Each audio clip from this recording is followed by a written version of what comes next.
Welcome to day 609 of eating a sheet of paper a day. I'm going to adjust my light. Give me 1 second here. Okay, we're good now. Thank you very much for watching. I know I'm saying that at the beginning. That's kind of weird. Okay, this stream already started off a little weird, but that's okay. Thank you very much for watching. There's nothing wrong with thanking my viewers. Okay, let's begin. We're going to put the score of the day in. Hold your horses. How am I doing today, you may ask? Well, the answer is, drum roll please, 9.0 out of 10. Pretty fucking good. That's the wrong one. 7.8. And of course, as usual, explain your reasons. Give me a rundown, because I have no other better way to start conversation at the beginning of these streams. Just run out of ideas, and at this point, my brain's so dead. Had a very intense jam session at the Acid Vault. One of the best so far. Holy crap, people really liked it. Like an unusual amount. Like, what the hell? I basically pulled the same old tricks, so, you know, intensity was a little higher than usual. That might have been it, actually. It's been approximately like 25 seconds since the first little chat message came in, and already there's been like 20 of them. What the hell happened here? All right. Hello, yo, 7.8 out of 10 too. Hive mind. That's right. Everything's connected. Your brains, my penis, to my dad's penis. You wouldn't believe it. Every single time I've gone erect, he's gone erect too. I've asked him. He's answered. Chill day with Ian. It is a 1 out of 100 chance. You know, we have lots of scores on many different days. All right. Oh, excuse me. Chill day with Ian. That's good. That's really good because, like, it's good that you guys are recuperating and making sure that things are still strong between the two of you. Not that it wasn't, you know, but now that you fellas are micro celebrities, you know, you have eyes on you, and there's always celebrity gossip. So, you know, are they still together? I think they are. Shit. God damn it. Proud to be a mod. I know, yeah. Also, for those who are worried about like I didn't make you mod or anything like that. I mean, I'm not gonna make everybody mod, but I choose who's mod based off of quite literally 0 criteria. So you don't need to be worried if I don't choose you. I'm not, you know, I don't think you're an inferior human being or anything like that. Unless you are an inferior human being, in which case my statement fully applies. Tomorrow we're gonna have a rambunctious day. That's good. What the heck are you guys doing? Playing paintball? What's so rambunctious about tomorrow? It's a Tuesday, the most boring day of the week. I want to know what you guys are going to do right now. It was SpongeBob. Now, if you're talking about, like, I don't know, season 6, talking about how that's good, I'm going to be concerned. But I'm guessing you're going to go through the first 3 seasons. Not to start an actual discussion about SpongeBob in my fucking paper stream, but I'm going to say, if you go back, it quite literally became Simpsonified, you know? The Simpsons, they disintegrated. That's how you say it. They disintegrated over time. SpongeBob did as well. Just fucking watch it. Do a marathon. Your mental state will disintegrate along with the show as you watch it. Jonah LeHuman morning. Is this you, Jonah Keegan? I want to thank you for coming to Content Con, by the way. Again, those rides are valued. Guys, should I get food right now? Mr. Mariachi Man, go get yourself a taco immediately. Watching me eat paper must be like watching the Food Network. Has to be torture porn. God, he's eating and I can't. No, dude, eat right now. Don't suffer. Different Jonah. Damn it! There's too many of you. If it weren't for the Bible, Jonah wouldn't be such a popular name. Comment down with the biblical name shit. Come on, guys. I don't have tacos. What the hell do you have? Okay, just like eat a tortilla or something like that. Or just whatever's lying in your fridge. Some dog food, for Christ's sake. When it gets to a certain point of starvation, you gotta eat it. Have I seen Barry? I started watching it. I recognize that it's good. It's just I don't have time for any of that stuff. I mean, I do, but I haven't had the time yet to like accumulate it and watch it. It's like anytime I could spend my time like watching a show, I'm like, oh, dude, I could be making a video right now. And all the times I want to spend making a video, I end up just being lazy and not doing anything of value. Not to talk about how being demotivated stinks again, but it's a worldwide epidemic. Seems like a lot of people are affected. Sometimes I feel like I'm patient zero, but I mustn't be self-obsessed. Obviously, It all exists independent of me, and I'm just one of many, many unfortunate cases. Actually, I watched season 1. You finished it. All right. Does it end on like a cliffhanger, or is it like a cool, conclusive ending of season 4 of Breaking Bad type deal, where it's like, oh wow, not only did it conclude, and I'm not being, my cock isn't being strung along to the next season, which hurts, but I also want to watch more because this season was good. I don't know why TV shows don't pick up on that more often. They really bank off of cliffhangers and only cliffhangers when, I don't know, they could just have a good ending that doesn't suck. And just rely on that, because people, after seeing that, will still want to watch the rest of your stuff. It's like, if you make something that's really good and has a resolution to it, people are not going to go, oh yeah, that, and yeah, okay, we don't need to watch any more of that if they make another season. That's also equally as good. I saw one good ending. No need to see any more good endings. I want to see more shitty endings. No sane human being who isn't my dad is like that.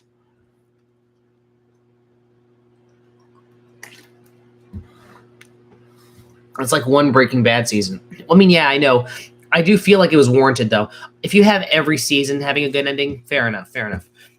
It'll definitely become just a bunch of Walter White noise. That was a terrible pun, but it'll just become a bunch of white noise, and it'll mean nothing. So I say that I think that's what made the ending of season 4 so special. It's one of my favorite endings to a season, legitimately. So good. God damn it.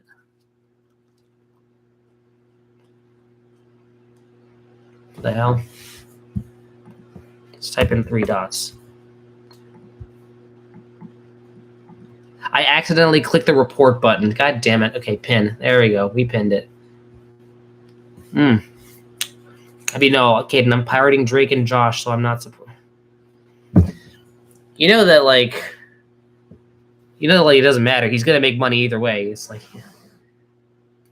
I never really understood the whole, like, I'm personally not going to buy Miles Davis's CD because Miles Davis slipped on a banana peel once. And, I don't want to support. It's like, listen, I mean, yeah, sure. If you watch The Hateful Eight, like a good 1.4% of the royalty still goes to the Weinstein family. And Harvey Weinstein, I mean, he has enough money. Money is nothing, like none of his concern. If anything, money is torturing that poor son of a bitch. Give him more money so he can become like more mentally clouded. It's like, whatever. That money always goes around. It's like trying to put a cork in it. For one, you're going to decrease the quality of your media. It's like if you're pirating something, most of the time you're going to get at least a few less pixels in your transfer. And also you're going to experience the effect of realizing, holy shit, this really does mean nothing. I just feel better about myself. And that's basically it. How very nihilistic. I mean, yeah, it's just an acknowledgement that money still goes around no matter what, especially when the cycle of money is so strong. Like one person or even a random ass, janky ass change.org petition of people, like they can't really make that much of a difference. I mean, I suppose it's if you want to send that message out there, I mean, more power to you. Enjoy your 144p transfer of Drake and Josh.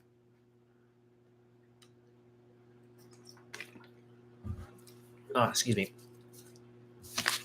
All right, here we go. It's also not on Hulu, so if I pirate it, I can actually watch it. Yeah, but that's one thing. I have a folder on my computer, and it's of every cartoon episode that I've ever had the need to pirate. And on this particular folder are 5, I think 6, no, more like 7 South Park episodes and 1 Simpsons episode because Disney Plus, they are actual knee suckers. And oh wait, no, this is on my other computer. I should probably transfer that file to this one, actually. Fuck. I can do that. Oh my god, I can.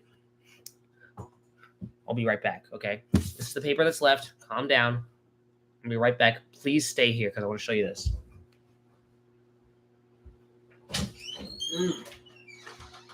Put this water. There we go.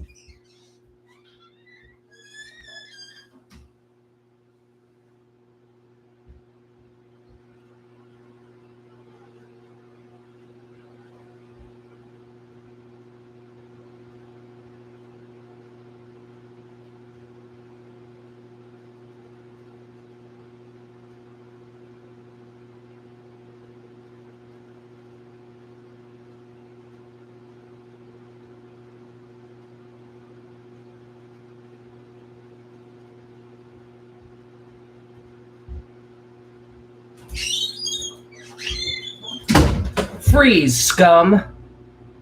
There you go. This is my USB drive. So if you pop out the magazine, there you go. This is how I'm going to transfer those pirated episodes. And these things are national treasures, by the way. Not the gun, but the episodes. Because the thing about these like episodes, you can't find them anywhere. Amazon deleted it. Apparently, when people legally get the rights, it was that one Michael Jackson episode, by the way. It's the one where he wasn't even in half the episode. He got like some ridiculous Michael Jackson voice impersonator because apparently due to contract, he wasn't allowed to sing. But because of the Escaping Neverland video or something like that, with like, and also I think that there are some things about the actual validity of the claims that are debatable. And also, for one, even past the validity of the claims, a whole thing involving the fucking like the ins and outs, the reasonings for it, the actual specifics of what happened. So, you know, of course, everyone wants to jump on the train, though, you know, instead of skepticism and also knowledge that, hey, if these crimes did happen, then they're bad. Instead, they just want to jump straight to, nope, get rid of him. He didn't exist, never existed. Michael Jackson never existed. If you're trying to say that, if you're trying to erase Michael Jackson from the history books, that's how you know you're fucking delusional. But I mean, individual common sense exists not with these big companies. Hulu sucks. Agreed. What are your thoughts on football? I used to play it. I used to play soccer. I was the worst, most miserable defense player of all time. In 5th grade, I had a little bit of a choice to make. It was quite literally a coin flip. I flipped a coin to decide this. And if it weren't for the coin flipping in that specific direction and the way it did, if the wind was traveling a little more east, who knows? I might be in a completely different place. This channel might not even exist. Part of why I made the channel was actually on that Gmail account I was trying to save because of MMYO, which is my orchestra venture because I was a percussionist in the college orchestras in middle school. So that was, yeah. So actually, if it weren't for that coin flip, this channel might not even exist or any of my YouTube channels. So I was doing multiple things, and my parents couldn't afford to do both of them. I was a soccer midfielder in first at NCSP, and then at what was it? The San Diego Soccer Club, Youth Soccer Club, some gay name, some really nondescript, boring gay name. And then I was also performing with the advanced orchestra with Frank Glasson, with all these, you know, with in the big bands and stuff. And now I would then move on to MMYO, and I would play with the orchestras. And the thing is that at that time, I didn't really know the supposed potential I had. And then later on, Frank apparently told me that from the very beginning, I was one of his favorite players and that I had a sense of rhythm that very, very few percussionists have ever had in any of his orchestras, supposedly, according to him. He apparently called me one of the very few prodigies in my class, which thank you, Frank, and also calm down. I think he just wanted my parents to keep paying money to have me staying there. So if he was like buttering up the kids there, the parents would be like, "Oh, okay. Oh, they see potential in my boy." But I mean, I've talked to him years later, like years since I left MMYO, and he still maintains that point of view. And apparently, to a bunch of people in the jazz industry, people like before I even meet them, like approach me and are like, "Oh, I've heard many good things about you." Oh, from who? From Frank Glasson. I'm like, "Oh, Jesus, okay." So maybe he's not lying. I don't know. It's just I'm just suspicious of anything that's not negative of me. So maybe that's my fault. But anyways, my point is that I didn't know that at the time. Frank like never got the chance to tell me how much he appreciated my playing or whatever. And I didn't really enjoy playing classical music very much. You know, Captain America March really wasn't the most riveting thing of my day. It was fun, actually, in retrospect. But basically, my parents were like, either you got to do soccer or you got to do the orchestras. We can't do both. And I literally flipped a quarter to decide. And I don't know which one I made heads and which one I made tails. I don't remember specifics like that. But it landed on whichever side determined music. And I quit soccer because I was really enjoying both equally and disenjoying both equally. Disenjoying is not a real word. I was both equally miserable in both camps. So I just so happened to get into music. However, I was so nihilistic towards what I was doing and spending my my elective time doing that I very easily would have also gone full force in soccer and would have quit in the fucking music thing, which would have, in my opinion, now been a mistake because I do think that there was some potential that I had, some level of natural proclivity for playing in these orchestras and coordinating with other people, looking at a conducting stick waving around, whatever it takes. I don't think I had that in soccer. I had no talent in soccer. I was the most useless, miserable midfielder of all time. I'll literally just stare at the dandelions, and I would just like the ball hit my face more than my foot hit the ball. So I was just distracted, was not paying attention. The ball would like literally be my way. I would have people streaming behind me going, "Brian, the ball's right here," and I would never pay attention. I would just space out so easily because it was just so fucking boring. With music, there's always just this like whenever I hear music, I fucking I have this tunnel vision. So and for many people that's true. Music just engages the brain in a way that watching a bunch of elementary school students kicking around a stupid ball sometimes doesn't. You just have to be built different to engage in soccer, I guess. I just don't have that. I never really had that. Sounds like Frank. Oh no, he really did. If it weren't for Frank, holy shit. And it makes me think about all the people who are equally talented, if not more talented than me, who just so happen to not have Frank as a person to help me out, or decided to have kind of the coin flip equivalency situation end up a little different. Like imagine if some people who didn't realize the potential they obviously had just up and left. Then that would have led to who knows how many people who could be great in the industry ending it all. So I personally like and play football. Check DMs after stream. Better not be another dick pic, Caden. Tell you, man, it's illegal on my part. Puts me in the awkward situation. All right.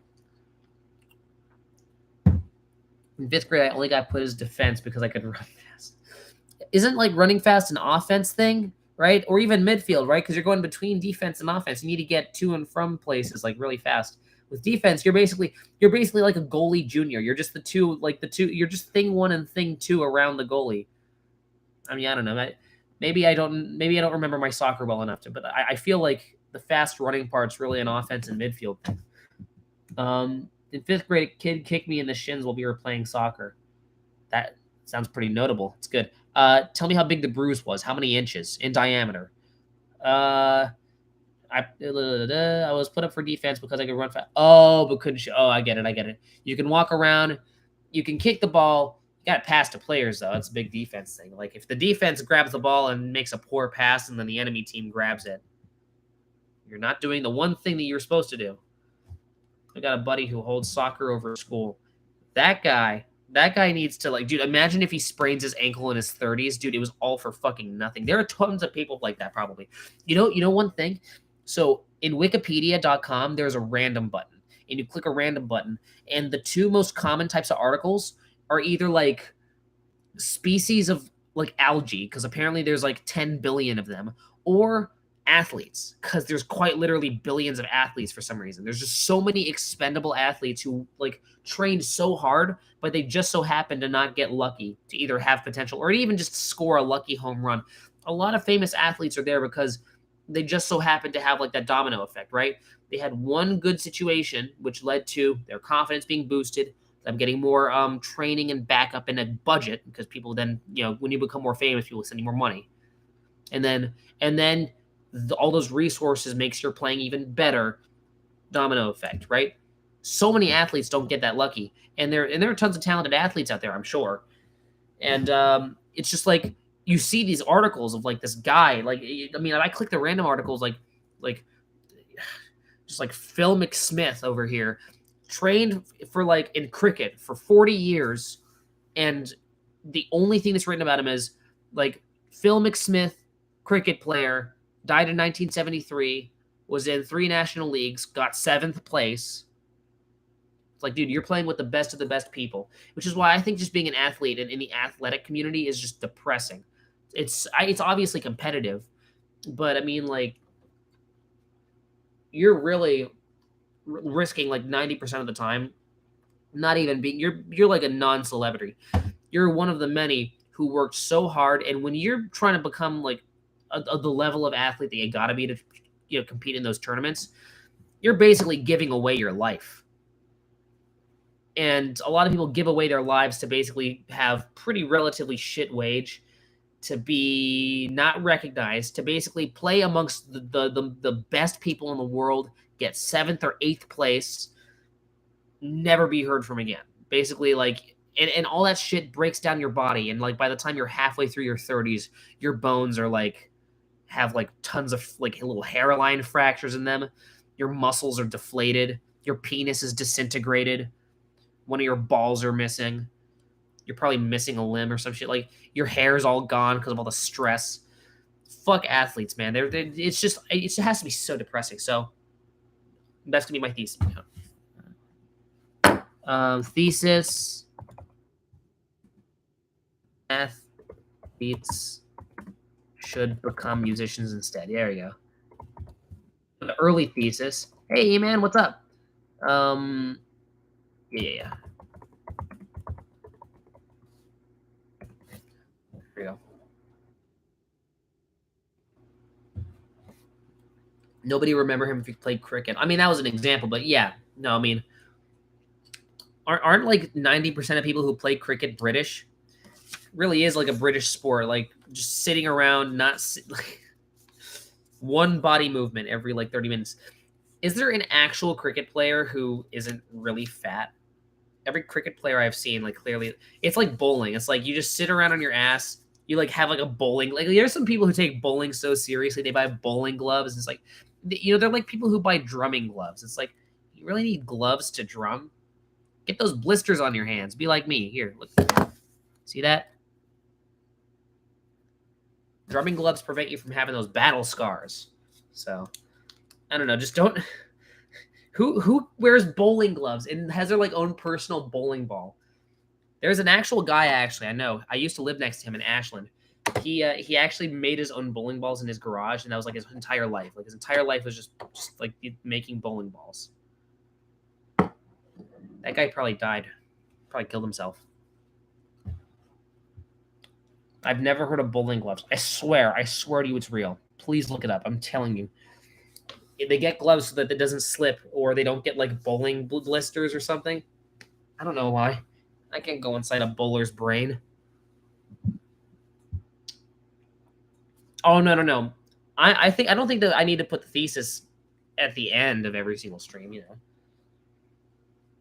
because I always forget, Whenever a very relevant lesson comes and it pops its way into my head, I can always just put it in just so I don't forget later. And there's that awkward moment where everyone's typing out thesis, and I have to go, oh shit, I did forget. And sometimes I end the stream before I even see the messages, and I have to go like, oh great, what do I have to type it in the chat after everyone's gone? Fuck that. Which I have, by the way. I'm not sure if anybody's seen those ones. A little hair dangling from my head.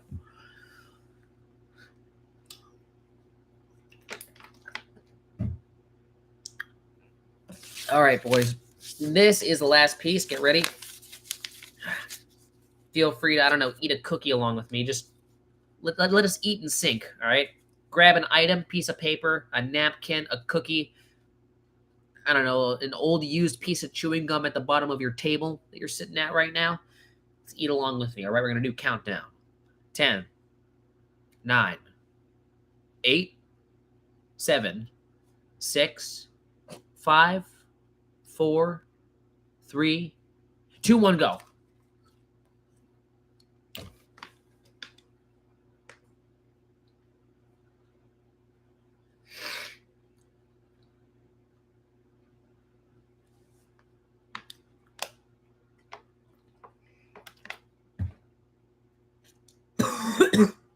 Shit.